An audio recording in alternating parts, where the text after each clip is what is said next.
Hello guys, welcome back to my channel. Here's a tutorial on how to do the soft lock. This tutorial is quick and easy. As you can see, I'm already done doing the base for the installation.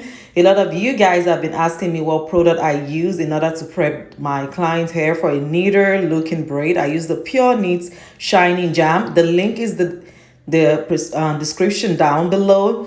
So all you need to do, if you already know how to cornrow or do single braids, is to braid the natural hair before installation. And I use the freetress locs brand.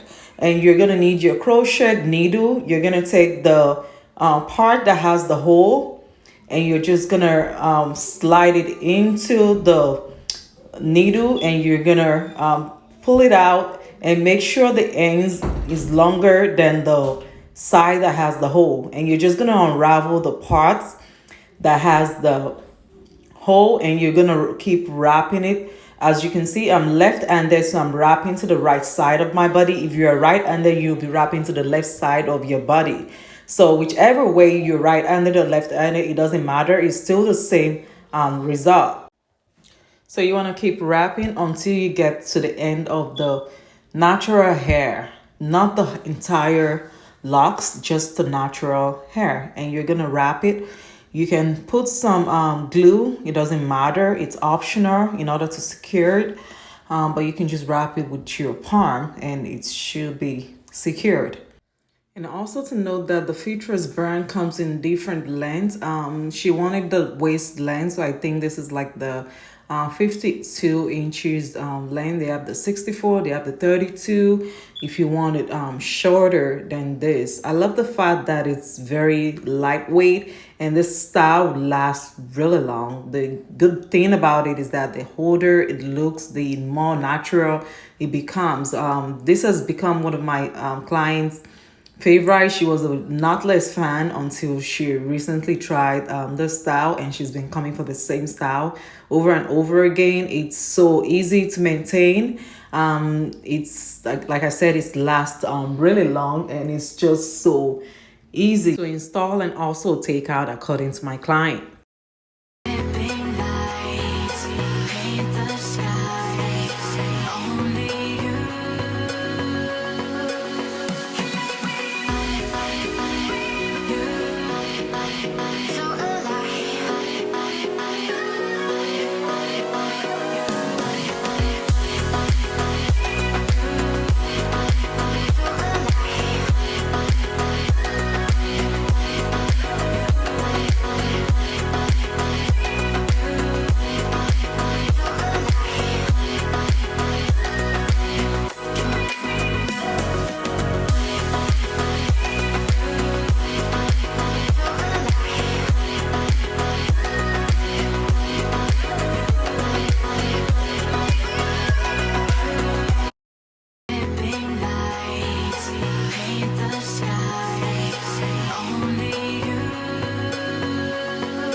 And here's the finished look. I love the fact that you can put it up in a ponytail. You can leave it down. It's very versatile. You can basically do whatever you want with this hairstyle. Like I said, it's easy to maintain. It's not heavy at all like the regular locks. This is much more lightweight. Thank you so much for watching. Let me know what you think in the comment section. Don't forget to give this video a thumbs up. Also, please follow me on my Instagram at hereby sort out, and I will see you guys in my next tutorial. Thank you so much for watching and have a blessed day. Bye.